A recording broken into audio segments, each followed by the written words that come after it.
The Charisma Code, the invisible currency of the modern world. Introduction. The silent filter. In every room you enter, there is a silent conversation happening before you ever speak a word.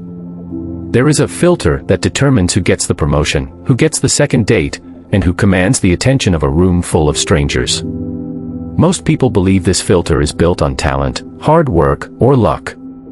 They're wrong. That filter is charisma. For decades, we've been told that charisma is a gift, something you're either born with or you aren't. We look at world leaders, Hollywood icons, and industry titans and think, they just have it. But it isn't a mystical vapor. It is a code. It is a specific set of biological signals, vocal tonalities, and psychological triggers that tell the human brain, this person is important. Follow them. If atomic discipline was about mastering your inner world, the Charisma Code is about mastering your outer reality. It is the bridge between having a great idea and having the world believe in that idea.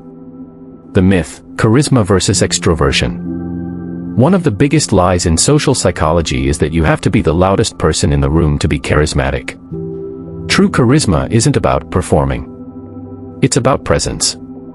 Think about the most powerful person you've ever met. They didn't have to shout. In fact, they might have been the quietest person there. Their power didn't come from their volume, it came from their weight. In this book, we are going to deconstruct that weight. We are going to move past the surface-level hacks and look at the 4 phases of influence. 1. Presence, how you occupy physical space. 2. Rapport, how you bridge the gap between me and us. 3. Influence, how you move people's minds. 4. Leadership, how you sustain that power ethically. Then, she learned the code. She realized that charisma wasn't about being bubbly. It was about status signaling. We worked on 3 small shifts. The stillness factor, she stopped fidgeting with her pen during meetings, a low status signal. The vocal downswing, she stopped ending her sentences like questions, which sounds like seeking permission. The listening gaze, she learned to use the pause before responding, which signaled that her thoughts were heavy and valuable. 6 months later, Sarah didn't just get the VP role, she was headhunted by a competitor for a C-suite position. She didn't change her personality. She just changed her signals. The promise, your new reality. By the time you finish this audiobook, you will no longer hope to be liked. You will know how to be respected. You're about to learn how to walk into any room, whether it's a coffee shop, a boardroom, or a high-stakes negotiation, and own it. Not through ego, but through an understanding of human nature that 99% of the population will never possess. The code is waiting. Let's begin. Phase 1, the architecture of presence. Chapter 1, the 7-second rule, mastering the art of the first impression. The biological snap judgment. Imagine walking into a crowded gala. You don't know a soul. Within seconds, your brain has already sorted the room. You've identified who looks like a leader, who looks anxious, and who you should probably avoid. This isn't a choice, it's an ancient survival mechanism. Millions of years ago, if our ancestors couldn't instantly decide if a stranger was a friend or a foe, they didn't survive the night. Today, we don't worry about predators in the brush, but that same primitive brain, the amygdala, is still running the show. In modern society, the kill or be killed judgment has been replaced by the value judgment. In the first 7 seconds of meeting you, the world decides, are you worth my time? Are you someone I should listen to? Or are you invisible? The case study, the paper billionaire. Let's look at a classic case of the 7-second rule in a high-stakes environment. In the late 90s, a young entrepreneur named Julian was pitching for a $10 million investment. He had the best data in the industry. His product was flawless. But Julian had a presence problem. He walked into the boardroom with his shoulders slightly hunched, clutching his briefcase like a shield. He didn't make eye contact with the lead investor. Instead, he looked at the floor, searching for the right spot to stand. Before Julian even opened his mouth to say, "Good morning, thank you for having me." The lead investor had already checked his watch. The energy in the room shifted from curiosity to dismissal.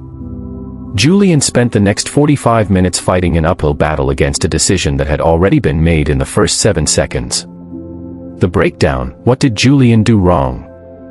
He failed the biological safety check. By closing off his chest and avoiding eye contact, his body signaled submissiveness or deception to the investor's primitive brains.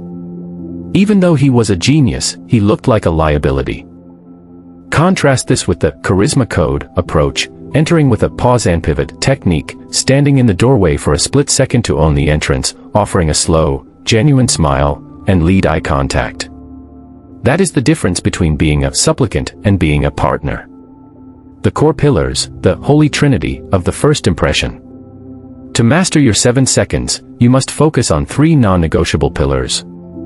The open front: never block your vitals, your neck, chest, and stomach, with your hands, a drink, or a phone.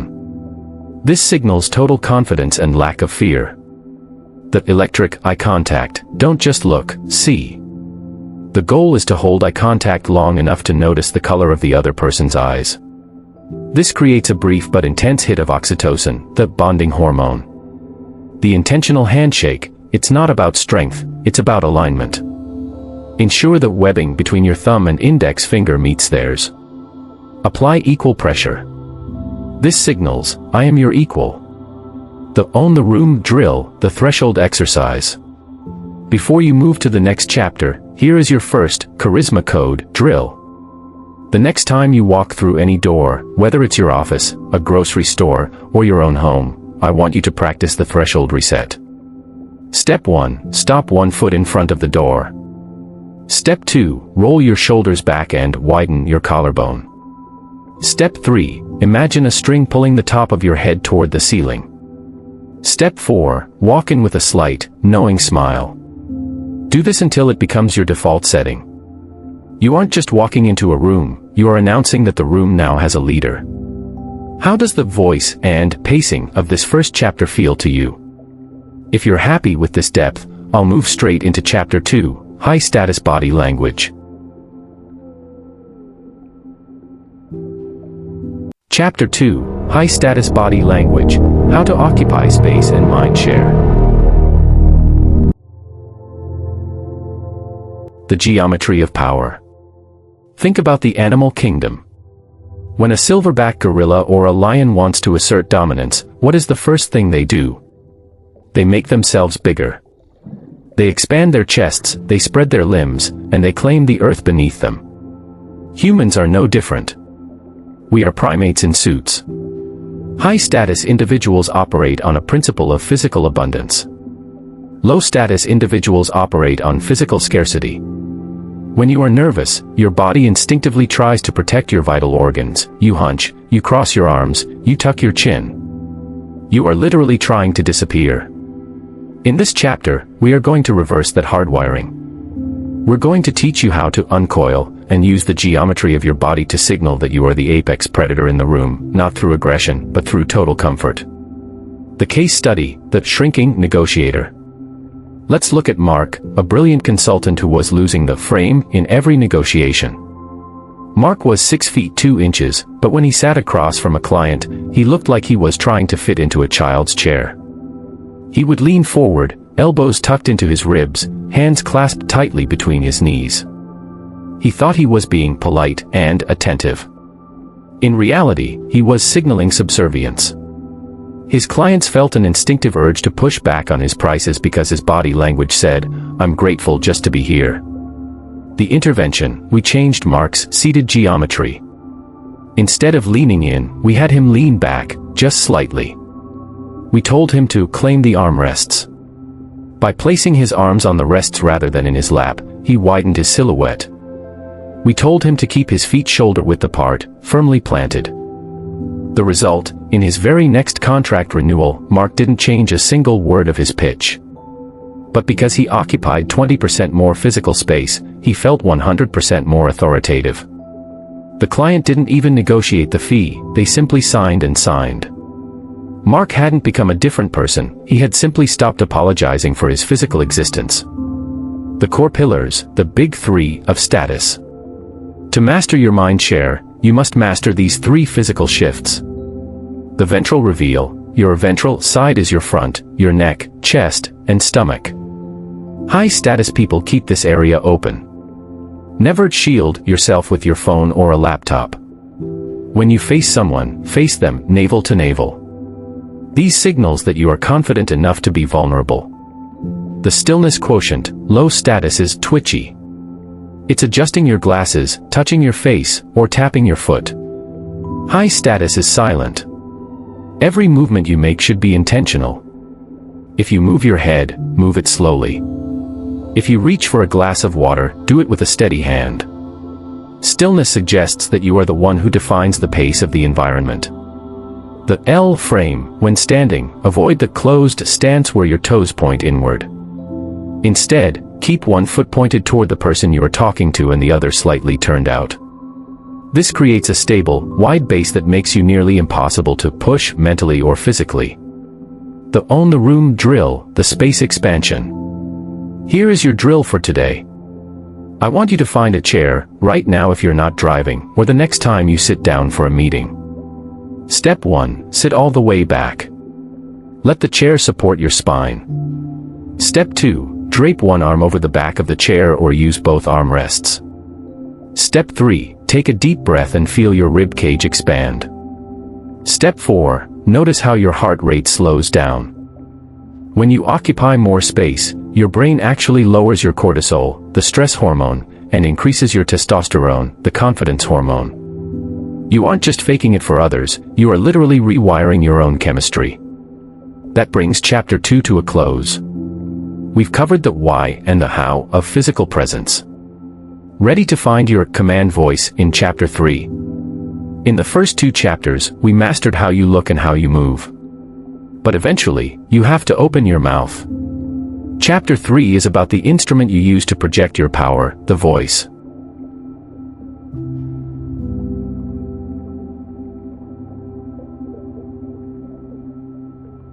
Chapter 3, the voice of authority, tone, tempo, and the power of the pause. The sound of survival. Think about the last time you heard someone speak and you instantly felt on edge. Maybe they spoke too fast, or their voice cracked at the end of a sentence. Without knowing their resume, you subconsciously decided they were nervous or inexperienced. Now, think about the voice of a deep-sea diver's radio or a pilot coming over the intercom during turbulence. That calm, resonant, steady drone instantly lowers your blood pressure. Your voice is a vibrational handshake. It bypasses the logical brain and goes straight to the nervous system. If your body language says, "I'm a leader," but your voice says, "I'm seeking your approval," the listener will experience cognitive dissonance, and in any conflict between the eyes and the ears usually win. The case study, the interrupter. Let's look at David, a brilliant project manager who felt like he was constantly being talked about in meetings. David had a habit of speaking at a 1.5x speed. He felt that if he didn't get his words out as fast as possible, he would lose his slot in the conversation. Worse, David was a victim of the uptalk epidemic. At the end of his statements, his pitch would rise, turning a fact into a question. Instead of saying, "The project is on track," he would say, "The project is on track." The intervention, we worked with David on the vocal downswing. We trained him to end his sentences on a lower note than he started. Then, we introduced him to the most terrifying tool in the charisma toolkit, the pause. The result, in his next quarterly review, David spoke 30% less, but his words carried 200% more weight. When he hit a key point, he would stop talking for a full 3 seconds. The room went silent. People leaned in. By slowing down, he signaled that his thoughts were so valuable that the room would wait for them.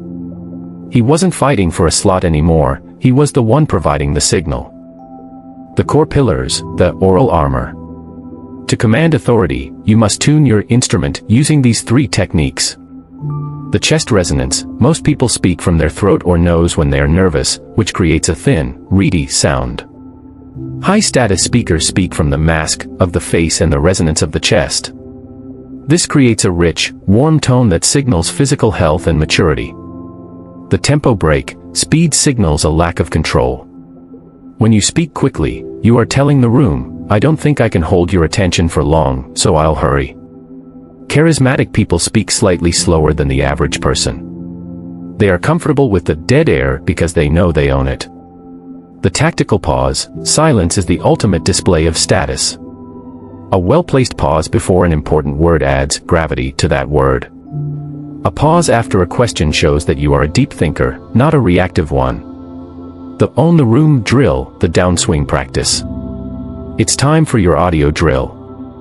I want you to say this sentence out loud right now. I am the person in control of this conversation.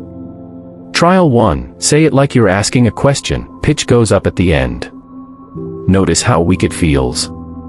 Trial 2, say it perfectly flat. Better, but a bit robotic. Trial 3, say it with the downswing. Start the word I at a mid-level pitch, and let the word conversation land like a heavy stone on a low note. Do this 10 times.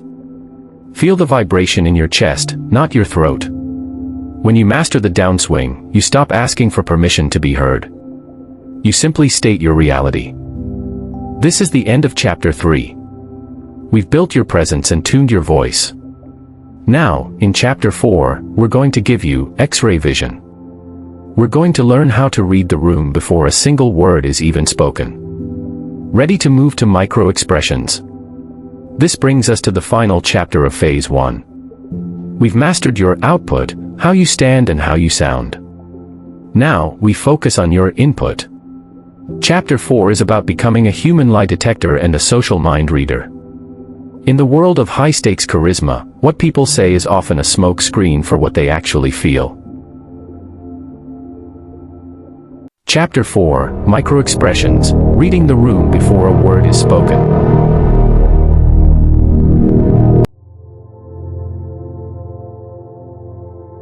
The leaking truth.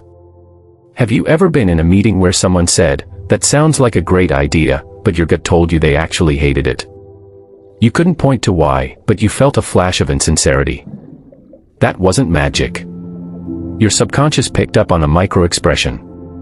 Coined by Dr. Paul Ekman, micro-expressions are involuntary facial leaks that last only 1/15th to 1/25th of a second. While the conscious mind is busy crafting a polite lie, the limbic system, the emotional center of the brain, is forcing the truth onto the face. If you know what to look for, you can see a person's true intentions before they even finish their sentence. This is the difference between being a participant and being a puppet master. The case study, the ghost rejection. Let's look at Elena, a high-level real estate negotiator. She was closing a deal with a buyer who seemed perfectly aligned.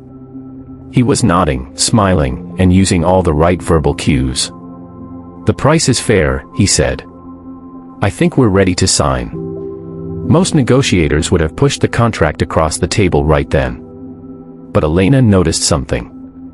For a fraction of a second, as she mentioned the closing date, the buyer's left nostril flared and the left corner of his lip twitched upward in a slight sneer. The breakdown, that is the micro-expression for contempt. It's the only asymmetrical expression on the human face, and it's the ultimate rapport killer. It signals, "I feel superior to you," or "I am getting away with something." Instead of pushing the contract, Elena paused. She didn't call him out, that would be a charisma fail. Instead, she said, "I sense there might be a small detail regarding the timeline that we haven't fully smoothed out. What's on your mind?" The buyer was stunned.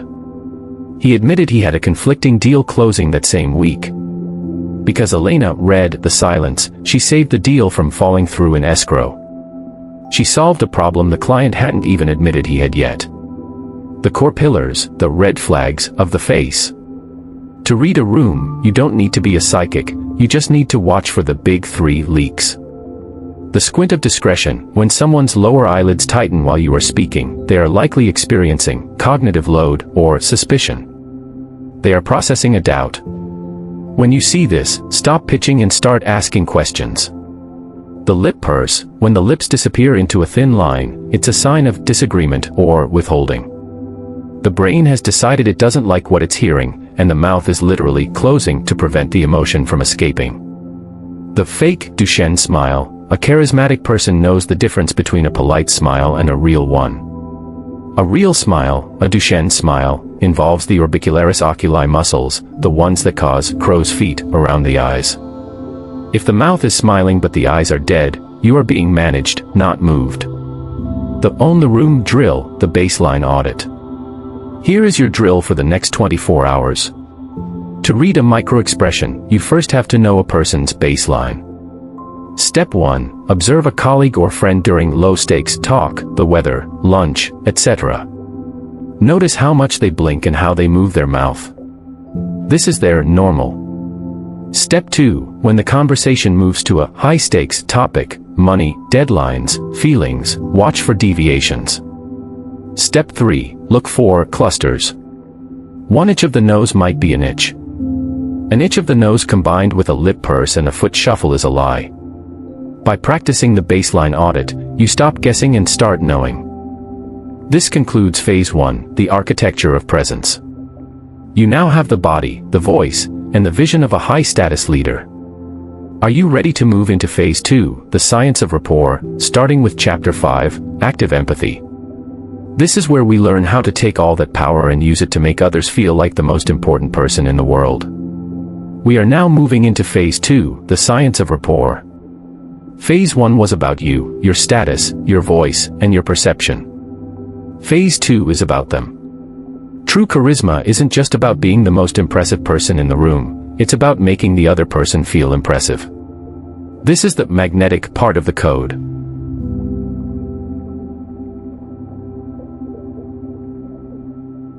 Chapter 5, Active Empathy, the secret to making anyone feel like the only person in the room.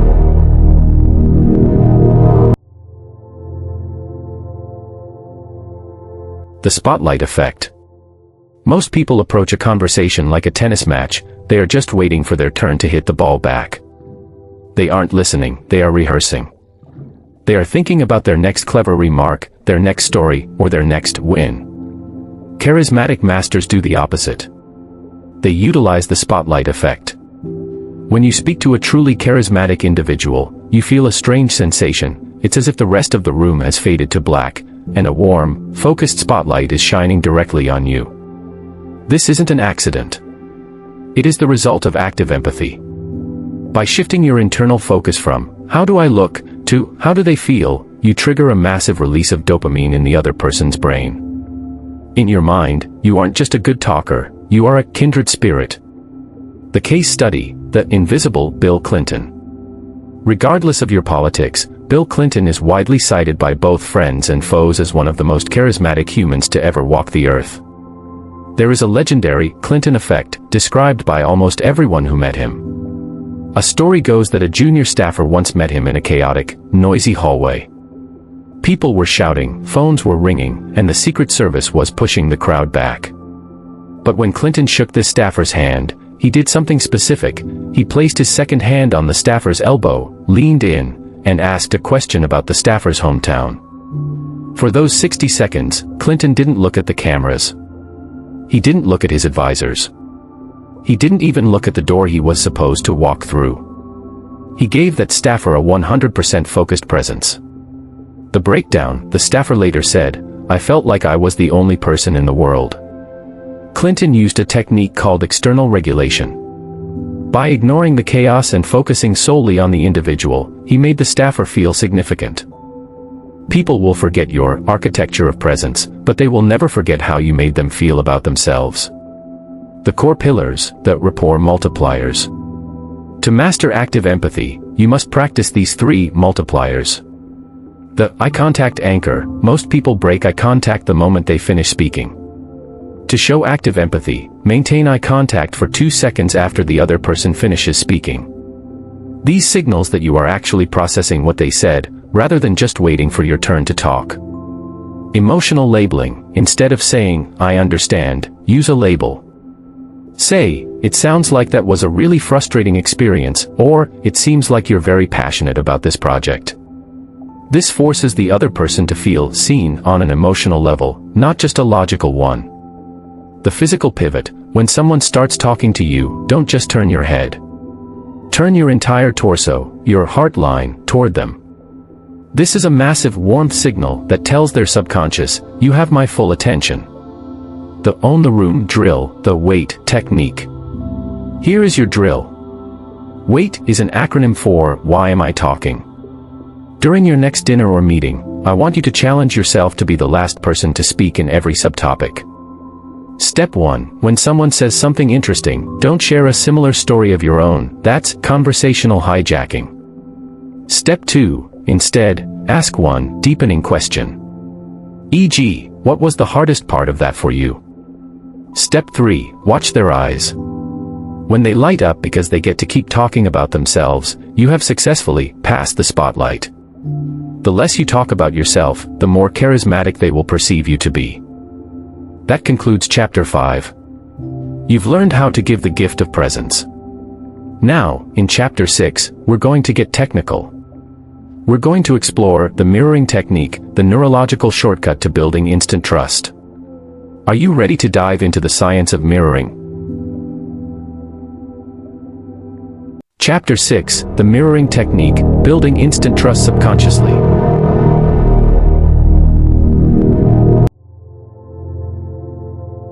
The biological echo.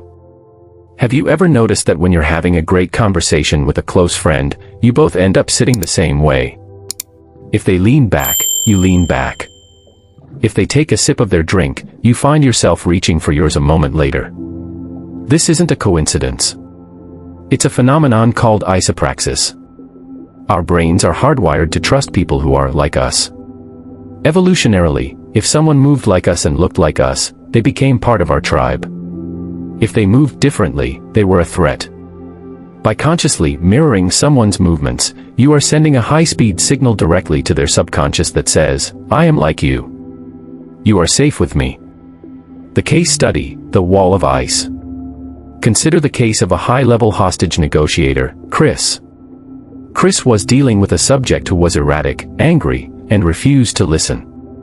The subject was standing with his arms tightly crossed, pacing back and forth, speaking in short, jagged sentences. If Chris had walked in with calm, open body language, the subject would have felt a disconnect. He would have thought, this guy doesn't understand my anger. Instead, Chris uses advanced mirroring. He didn't mimic the subject's anger, but he mirrored his intensity.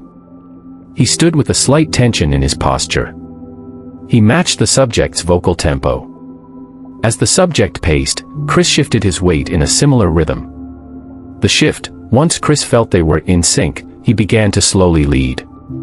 He slowed his own breathing. He gradually uncrossed his arms and lowered his voice. Because they were subconsciously linked, the subject's brain followed Chris's lead. Within 10 minutes, the subject had mirrored Chris's new, calm posture and was speaking at a slower, more rational pace. Chris didn't argue him into being calm, he mirrored him into it. The core pillars, the echo effect. To mirror effectively without looking like a mime, which is a common charisma fail, follow these 3 rules. The time delay, never mirror a movement instantly. If they cross their legs, wait 10 to 15 seconds before you do the same. This keeps the technique under the radar of the conscious mind. Vocal mirroring, this is the most powerful tool for audiobooks. Mirror the other person's volume and tempo. If you are a fast-talking New Yorker, pick up your pace. If they are a slow-drawing Southerner, slow down. When you match someone's vocal rhythm, they feel an instant sense of comfort that they can't quite explain. The check for lead, after a few minutes of mirroring, try a lead move. Shift your position slightly, perhaps lean forward or move your hand. If they mirror you back within 30 seconds, you have established subconscious rapport. You are now the one driving the emotional tone of the interaction. The own the room drill, the mirroring shadow. For your next drill, I want you to practice low-stakes mirroring. The mission, in your next casual interaction, at a coffee shop or with a coworker, choose one thing to mirror. The target, either their hand placement, their head tilt, or their speaking pace. The goal, do this for 3 minutes and then test the lead. Scratch your nose or change your posture. The result, notice if they follow you. If they do, you've just hacked their limbic system. We've learned how to sync up with others. Now, we move to Chapter 7, High-Level Inquiry. This is where we learn how to ask the kind of questions that make you look like the smartest, most influential person in the room. In Chapter 7, we move from how you listen to what you say. Most people think charisma is about having the best stories, but true influence is often about asking the best questions. Chapter 7, High-Level Inquiry, Asking Questions that Command Respect.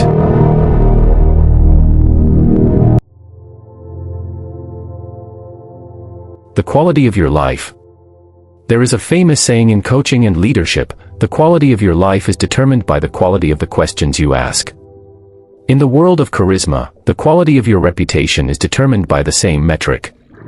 Low-status individuals ask closed questions, questions that result in a one-word answer like yes or no. These questions feel like an interrogation. High-status individuals, however, use high-level inquiry. They ask questions that force the other person to stop, think, and reflect. When you ask a deep question, you aren't just getting information, you are demonstrating that you have the intellectual capacity to handle the answer. You are signaling that you are a peer, not just an observer. The case study, the interviewer versus the architect. Imagine two people at a networking event meeting a high-level CEO. The first person asks, "So, how long have you been the CEO?" The CEO answers, 5 years. The conversation reaches a dead end. The first person is now scrambling for a new topic. The second person, who understands the charisma code, asks, looking back over the last 5 years, what was the one challenge that forced you to change your leadership style the most? The breakdown, notice the difference. The second question is a narrative jump. It bypasses the boring resume talk and goes straight to the CEO's identity and growth. The CEO is forced to take a break. They think. They share a personal story. Suddenly, the CEO isn't just talking to this person, they are connecting with them. By the end of the night, the CEO won't remember the first person's name, but they will remember the second person as someone who really gets it.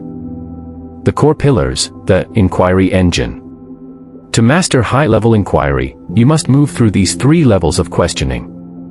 The why versus the how. Never ask a why question if you can avoid it. Why did you do that? Can sound accusatory and trigger defensiveness.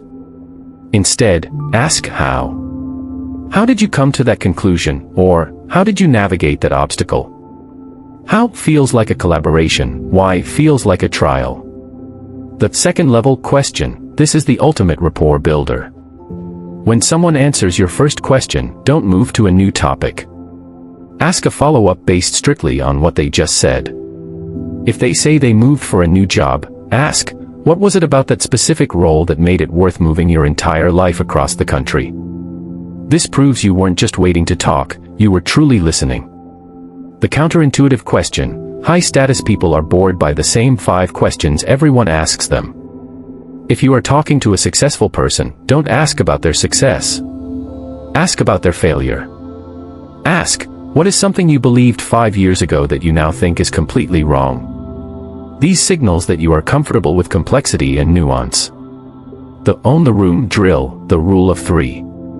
For your next conversation, whether it's with a partner, a barista, or a boss, I want you to use the rule of 3.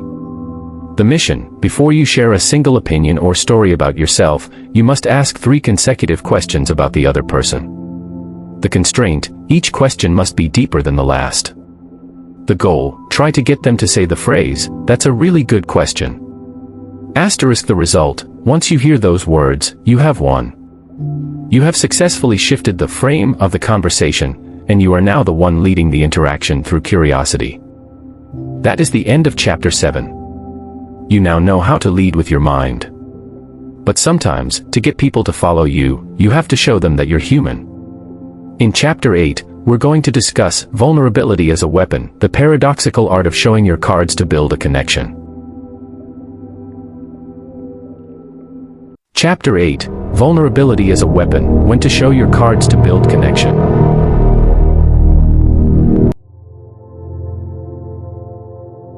The pratfall effect. There is a psychological phenomenon known as the pratfall effect. It states that if a highly competent person makes a small mistake, like spilling a bit of coffee or admitting to a minor slip-up, their perceived likability actually increases. Why? Because it humanizes them. When you are too perfect, people subconsciously look for reasons to dislike you or distrust you. They wonder, what are they hiding? But when you intentionally show a small piece of your struggle, your failure, or your humanity, the other person's defense wall falls. Vulnerability isn't about being weak, it's about being relatable. In this chapter, we are going to learn how to use vulnerability as a tactical tool to dismantle social barriers and build a bridge of trust that others can't ignore. The case study, the perfect candidate. Consider an executive named Marcus. Marcus was the perfect candidate on paper, Ivy League, incredible track record, impeccably dressed. But in interviews, he felt cold. People respected him, but they didn't like him. He wasn't getting the buy-in he needed from his team. We gave Marcus a specific, vulnerability tactical. In his next town hall meeting, instead of just listing the company's wins, he starts with a story about a massive mistake he made early in his career, a moment where he felt completely out of his depth. The breakdown, the air in the room changed instantly. The employees stopped looking at him as a boss on a pedestal, and started seeing him as a mentor. By showing his cards first, he gave everyone else permission to be honest about their own challenges. His vulnerability didn't decrease his authority, it increased his influence. He used his status to protect his vulnerability, and in turn, his vulnerability protected his status. The core pillars, the strategic reveal.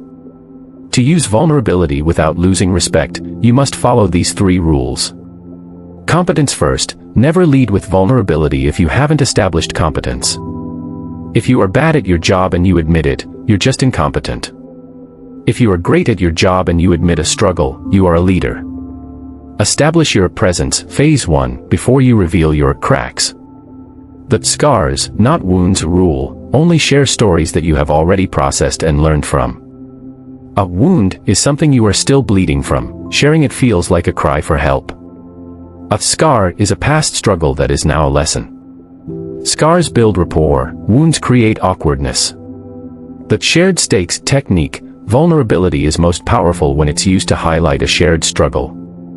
Instead of saying, I'm stressed, say, I'll be honest, this deadline is pushing us all to the limit, and I'm feeling the pressure just as much as you are. This creates a comrade-in-arms bond. The own the room drill, the Me Too moment. For your final drill in phase 2, I want you to practice the selective reveal. The mission, in your next conversation where someone expresses a doubt or a minor failure, resist the urge to give advice. The action, instead, share a brief, 30-second Me Too story. I've actually been in a similar spot before. I remember when I. The goal, watch for the micro-expression of relief on their face. The result, you have just transitioned from being a status figure to a trusted ally. This concludes phase 2, the science of rapport. You've mastered the art of empathy, mirroring, inquiry, and vulnerability. You are no longer just present, you are connected. Now, we move to the high-stakes arena. This brings us to phase 3, high-stakes influence. Chapter 9 is where we learn the art of persuasion, how to move people's minds without ever using force. Welcome to the high-stakes arena. We are entering phase 3, high-stakes influence. In the previous phases, we focused on how you are perceived and how you connect. Now, we focus on results. This phase is about the mechanics of changing minds and directing behavior. Chapter 9, The Art of Persuasion, Moving People Without Using Force.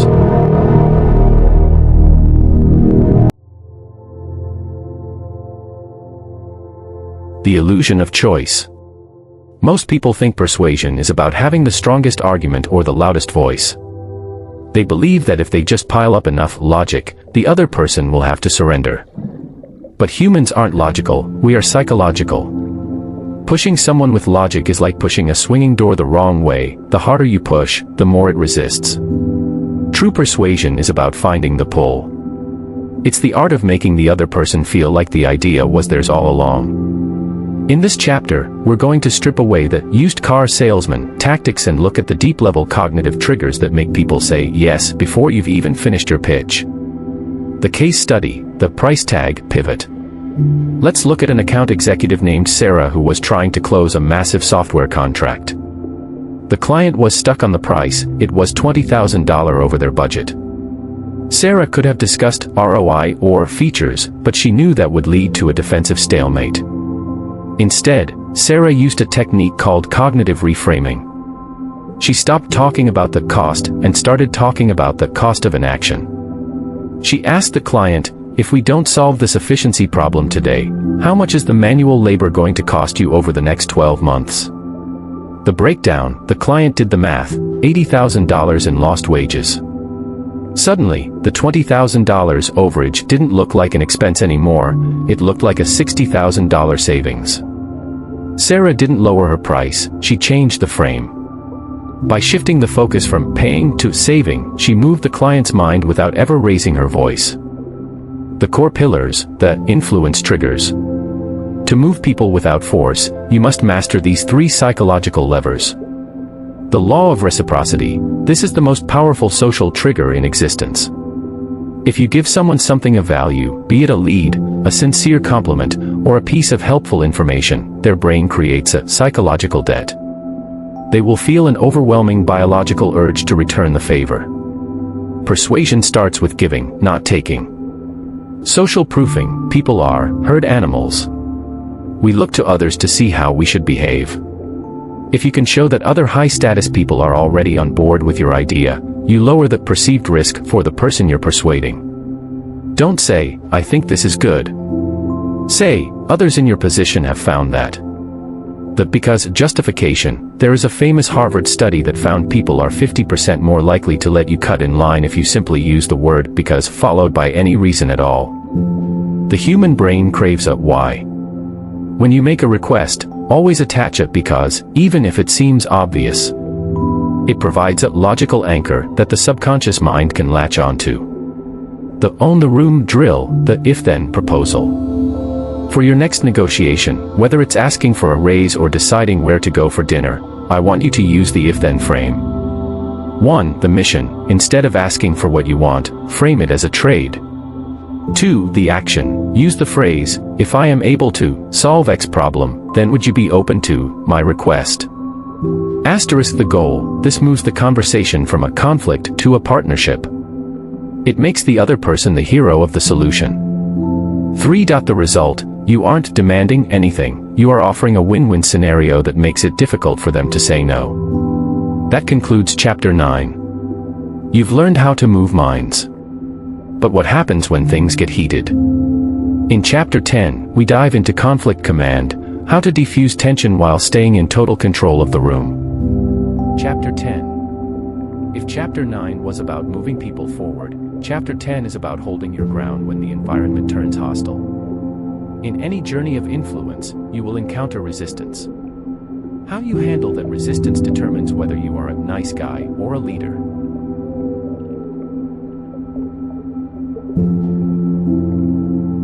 Chapter 10, Conflict Command, Defusing Tension while Staying in Control.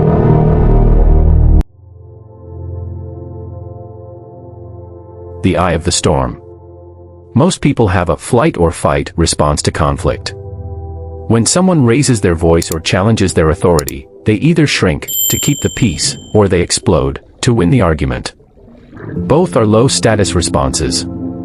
The charismatic leader does a third thing, they become the eye of the storm.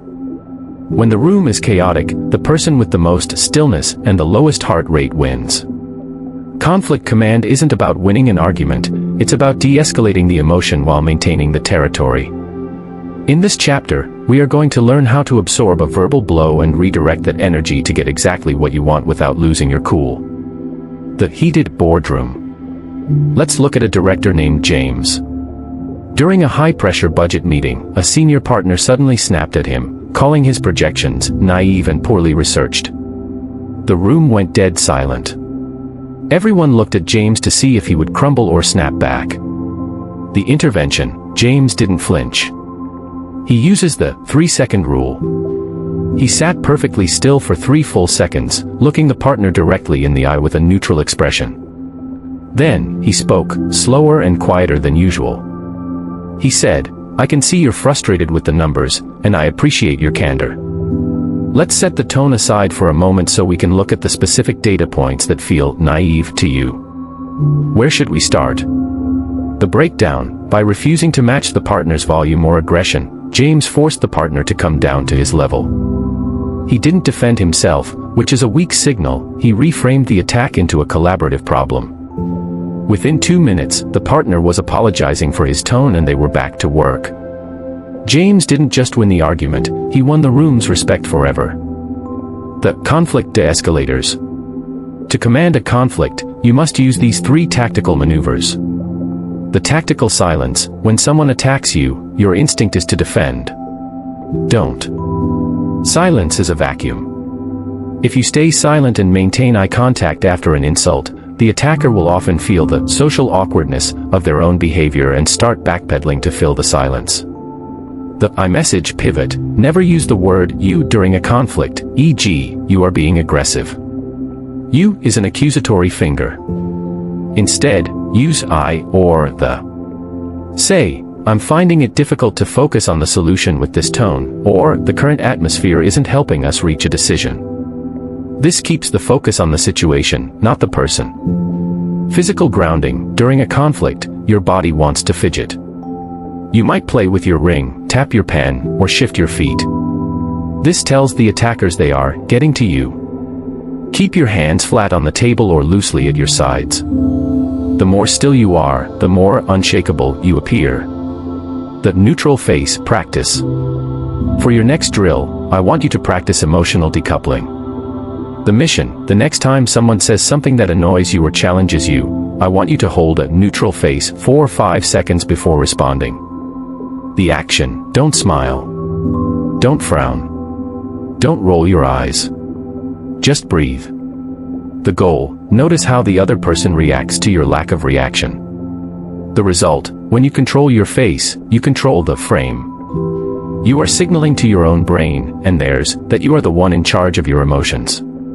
That concludes Chapter 10. You are now a master of the hard and soft sides of influence. But charisma isn't just for conflict, it's for opportunity.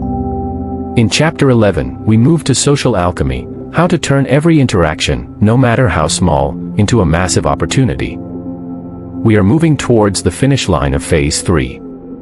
While the previous chapters were about handling specific people or conflicts, Chapter 11 is about your social radar. It's about the ability to see the hidden potential in every conversation.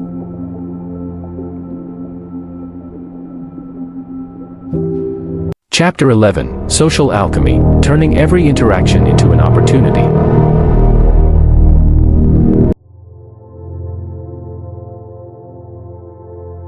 The hidden map. Most people move through the world with social tunnel vision. They talk to the person they think is important and ignore the person they think is a nobody. They view a 30-second elevator ride or a chat with a barista as dead time. The social alchemist sees the world differently. They understand that every human being is a gatekeeper to a world they haven't visited yet. Charisma is the universal key. When you treat every interaction as a high-stakes opportunity, you begin to uncover a hidden map of connections, favors, and insights that others simply walk past. In this chapter, we are going to learn how to transmute a casual greeting into a career-defining relationship. The case study, the casual connection. Let's look at Liam, a mid-level marketing manager. Liam was at a boring industry mixer, standing by the buffet. Most people were ignoring the older gentleman struggling with the coffee machine. Liam, practicing his active empathy, stepped in, helped the man, and started a 3-minute conversation about, of all things, the quality of the roast. Liam didn't pitch himself. He didn't ask for a job. He just used high-level inquiry to ask the man about his history with the city. The breakdown, it turned out the older gentleman was a retired chairman of a massive private equity firm who still sat on 3 major boards. Impressed by Liam's presence and lack of agenda, he invited Liam to a private lunch the following week. That lunch resulted in Liam being hired as a consultant for a company he previously thought was out of his league. Liam didn't find that opportunity on LinkedIn, he created it through social alchemy. He turned 60 seconds of politeness into a six-figure contract because he treated a stranger like a VIP. The core pillars, the alchemist's toolkit. To turn interactions into opportunities, you must master these 3 habits. The non-agenda opening. When you meet someone new, never start with, "What do you do?" That is a status-seeking question that puts people on guard. Start with a situational observation. Comment on the environment, the music, or the occasion. These signals that you are socially comfortable and not looking for a handout. The bridge-building close. Most people end a conversation by saying, "Nice to meet you." An alchemist ends with a bridge. Say, "I really enjoyed our talk about topic X. I'd love to send you that article I mentioned. What's the best way to get it to you?" This turns a one-off meeting into an ongoing relationship.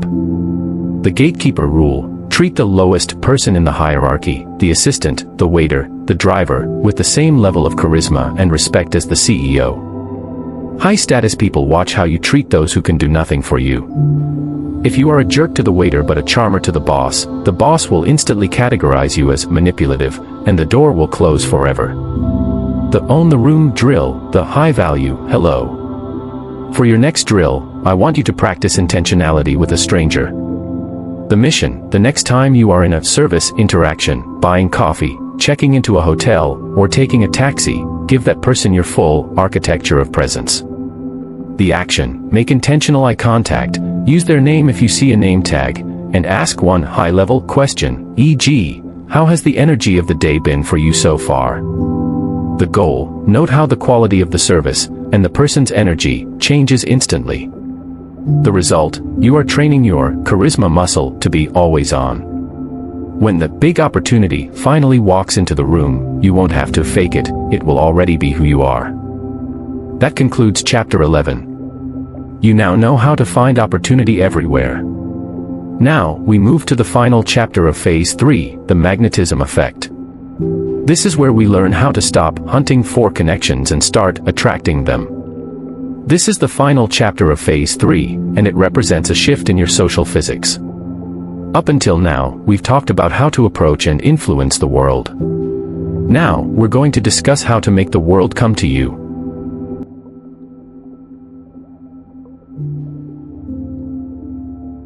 Chapter 12, The Magnetism Effect, How to Attract Top-Tier Networks.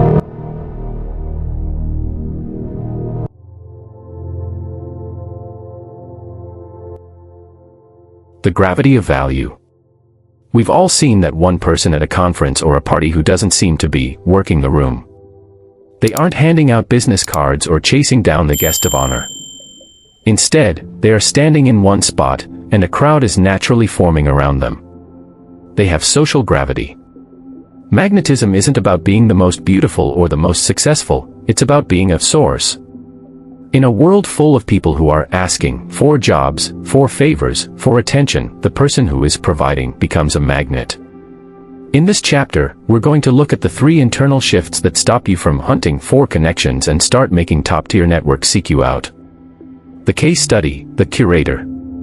Let's look at Elena, a freelance designer who wanted to break into the tech mogul circle in Silicon Valley. She didn't have the money to join the private clubs, and she didn't have the clout to get a seat at the table. Instead of trying to get in, Elena starts a small, high-quality monthly dinner. She didn't invite famous people, she invited interesting people, a philosopher, a coder, a chef, and a local journalist. She used her architecture of presence to host and her active empathy to make everyone feel brilliant. The breakdown. Within 6 months, her little dinner became the most exclusive invite in town.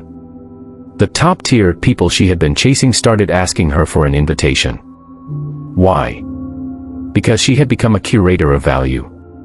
She wasn't a networker, she was a connector. She created a magnetism loop where her value was defined by the quality of the people she brought together. She didn't have to chase the network, she was the network. The core pillars, the magnetic triggers. To develop your own social gravity, you must implement these 3 triggers.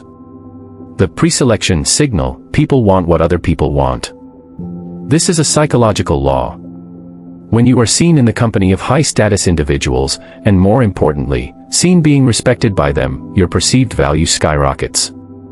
To start this, volunteer for boards, host events, or lead small groups. Position yourself as the center of a circle, no matter how small that circle is. The abundance mindset: a magnet doesn't need the metal it attracts. If you go into an interaction hungry for a result, people can smell the desperation. It's a massive repellent. Magnetic people operate from a place of outcome independence. They are happy to be there, but they don't need anything from you. This relaxed power is incredibly attractive to high-status individuals who are used to being chased. The value-first broadcast: stop telling people what you do, start telling them what you're excited about. Passion is a high-frequency emotion that creates an aura of energy.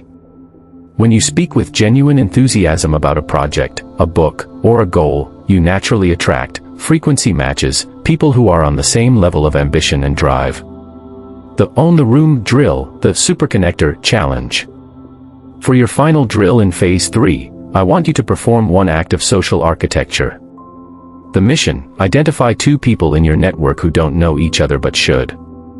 The action: send a double-sided intro via email or text. Highlight why you think they are both brilliant and why they should talk. The goal: don't ask for anything in return. Don't even be part of the meeting. The result: you have just become a source. In their minds, you are now associated with value and opportunity. You have just added a massive amount of magnetism to your personal brand without spending a dime. This concludes Phase 3, high-stakes influence. You have the tools to move minds, command conflict, and attract a powerful network. Now, we move to the final phase of the code. Phase 4, sustainable leadership. In Chapter 13, we tackle the most important question of all: how do you use this power without losing your soul? We explore the ethics of influence. We are entering the final stretch, Phase 4, sustainable leadership. This phase is what separates the manipulator from the leader. If you use the techniques from the first 3 phases without a foundation of integrity, your influence will be powerful, but it will be short-lived. In this chapter, we ensure your charisma is built to last.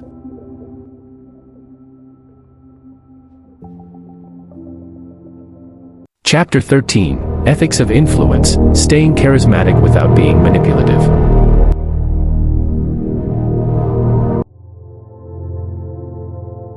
The Charisma Trap. There is a dark side to the charisma code. Once you understand the 7-second rule, mirroring, and micro-expressions, you effectively have the keys to a person's subconscious. You can make people trust you, like you, and follow you almost at will. But here is the danger: influence without integrity is manipulation. If you use these tools to lead people where they don't want to go, or to sell them something they don't need, you aren't a leader, you're a con artist. And in the digital age, the smell of inauthenticity is a death sentence for your reputation. In this chapter, we're going to discuss the moral compass of charisma. We'll learn how to be dangerous enough to be effective, but principled enough to be trusted. The case study: the charmer versus the leader. Let's look at 2 managers, Alex and Ben. Alex was a natural charmer. He uses mirroring and active empathy to make his employees feel great in the moment. He would promise raises he couldn't deliver and agree with whoever was in the room at the time to avoid conflict. In the short term, everyone loved him. But within a year, his code was exposed. His team realized his warmth was a mask for his lack of backbone. He lost his influence, his team's productivity tanked, and he was eventually let go. Ben, on the other hand, used the same charismatic tools but anchored them in radical candor. When he had to deliver bad news, he used his voice of authority and open body language to remain steady. He didn't use charisma to hide the truth, he used charisma to make the truth palatable and actionable. The breakdown: Alex uses charisma as a drug to make people feel good temporarily. Ben uses charisma as a vehicle to move people toward a shared goal. People followed Ben not because he was nice, but because he was congruent.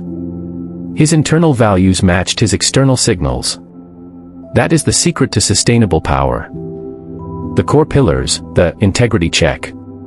To ensure your influence remains ethical and sustainable, you must apply these 3 filters. 1. The intention audit. Before entering a high-stakes interaction, ask yourself, does the outcome I want benefit them as much as it benefits me? If the answer is no, you are sliding into manipulation. True charisma is a positive-sum game. 2. The transparency rule. If you were to explain the charisma code, techniques you are using to the person you are speaking with, would they feel offended or would they feel respected? Using mirroring to build rapport is respectful, using it to deceive is offensive. 3. The long-term reputation test. Imagine your interaction is being recorded and will be shown to your mentors, your family, or your future self. Would you be proud of how you used your influence? High-status individuals play the long game. They know that one win at the cost of their integrity is a net loss. The own the room drill, the honest mirror. For your next drill, I want you to practice vulnerable honesty. The mission, in your next meeting or conversation, find one moment to be uncomfortably honest about a limitation or a mistake. The action, use your voice of authority from Chapter 3 to deliver the news. Don't apologize excessively, just state the facts. The goal, notice how people respond to your honesty when it's delivered with high-status body language. The result, you will find that people trust you more when you admit a flaw than when you pretend to be perfect. You are building trust equity that will serve you for years.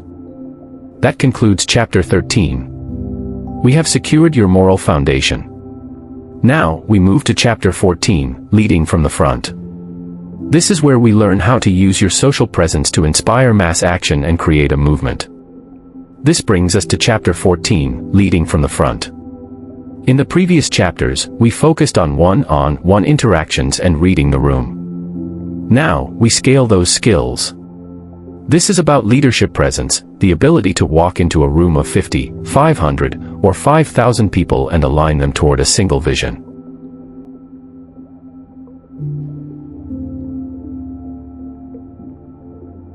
Chapter 14, Leading from the Front, Inspiring Action Through Presence.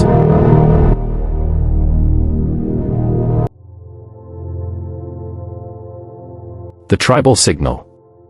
In evolutionary terms, the leader wasn't just the strongest person, they were the person who could provide the most clarity in the midst of chaos. When the tribe was under threat, they looked to the one person whose heart rate remained steady and whose voice didn't shake. Today, we don't fight saber-toothed tigers, but we do face market crashes, corporate restructuring, and social uncertainty. People are still looking for that same signal. To lead from the front, you must become a biological anchor. You are no longer just a person, you are a physical representation of the goal. In this chapter, we learn how to project high-status stability on a massive scale. The case study, the crisis commander. Let's look at Sarah, a CEO whose company had just suffered a major data breach. The stock was plummeting, the press was at the door, and the employees were terrified they would lose their jobs. Sarah had 2 choices. She could hide behind a written press release, low status/scarcity, or she could stand in front of the cameras. She chose to stand. But she didn't just stand there, she used the ventral reveal from Chapter 2 and kept her movement still from Chapter 3. The breakdown, she didn't use a teleprompter. She stood with her feet shoulder-width apart, her hands open and visible. When she spoke, she used the tactical pause to let the gravity of her words sink in. She admitted the mistake, vulnerability as a weapon, but immediately pivoted to the how, high-level inquiry. Because she looked and sounded unshakable, the panic subsided. The press shifted from attacking to listening. She didn't save the company with a spreadsheet, she saved it with her presence. The core pillars, the leader's broadcast. To lead a group effectively, you must master these 3 presence amplifiers. 1. The sweep, eye contact. When speaking to a crowd, most people flicker their eyes around the room, which signals anxiety. A leader uses the sweep. You lock eyes with one person for a full sentence, then move to another person in a different part of the room for the next. This makes every individual in a large room feel like you are speaking directly to them. 2. The us/we frame. Status is often built by saying I. Leadership is built by saying we. By shifting your language to include the group, you share your charisma. You aren't a star performing for an audience, you are the captain of a team. This lowers the envy of your status and increases the loyalty to your person. 3. The energy matching plus 10%. To lead a group, you must first meet them where they are. If the room is low energy or sad, don't walk in bubbly, it will feel inauthentic. Walk in at their energy level, but with 10% more intensity and 10% more hope. This lead allows the group to follow your emotional trajectory out of the hole and toward the solution. The Own the Room drill, the vision speech. For your next drill, I want you to practice a micro-address. You don't need a stage, you can do this at your next family dinner or team huddle. The mission: take 60 seconds to explain the goal of the next week or month. The action: use the vocal downswing from Chapter 3 on every key point. Keep your hands out of your pockets and away from your face. The goal: do not use filler words, like. If you lose your train of thought, use a tactical pause instead. The result: notice the silence that follows. When you speak with total physical and vocal economy, people don't just hear your words, they feel your conviction. That concludes Chapter 14. You have the presence of a commander. Now, we move to the final chapter of the book. Chapter 15, The Perpetual Code. This is about how to maintain these skills for the rest of your life so that charisma isn't something you do, but someone you are. This is it, the final chapter. Chapter 15 is where we move from learning to mastering. The goal of this book was never to give you a mask to wear, it was to reveal the most powerful version of your authentic self. Chapter 15, The Perpetual Code, Turning Charisma into Your New Normal.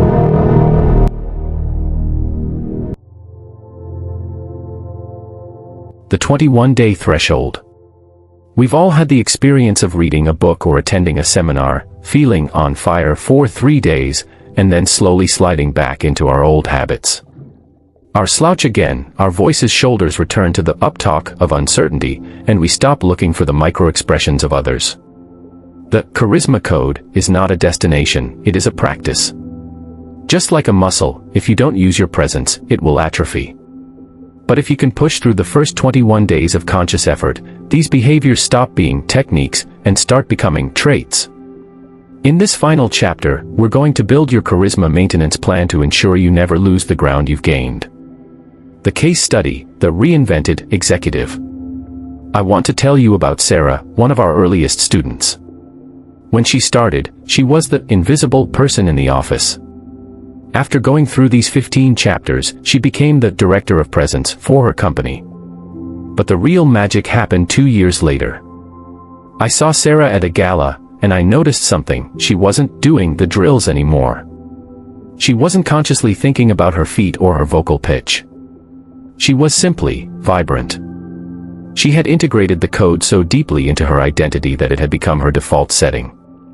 She told me, the biggest change wasn't how others saw me, it was how I saw myself. I stopped waiting for permission to lead. The breakdown: Sarah moved through the 4 stages of competence.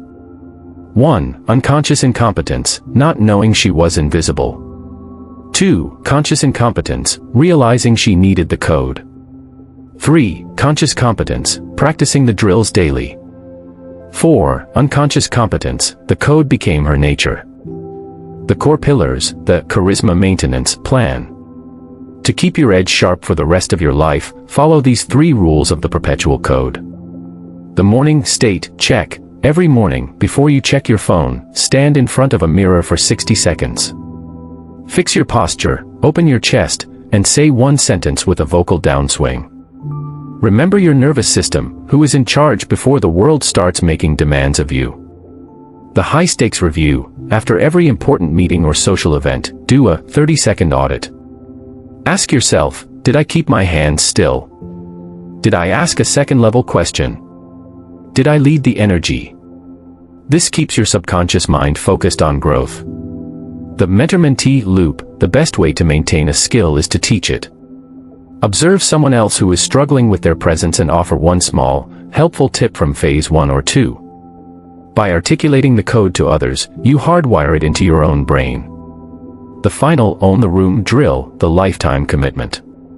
This is your final drill, and it's the most important one in the entire book. The mission: choose one technique from each of the 3 phases that felt the most uncomfortable for you. The action: for the next 7 days, focus only on those 3 things. Don't worry about the rest of the book. Master the uncomfortable until it feels like home.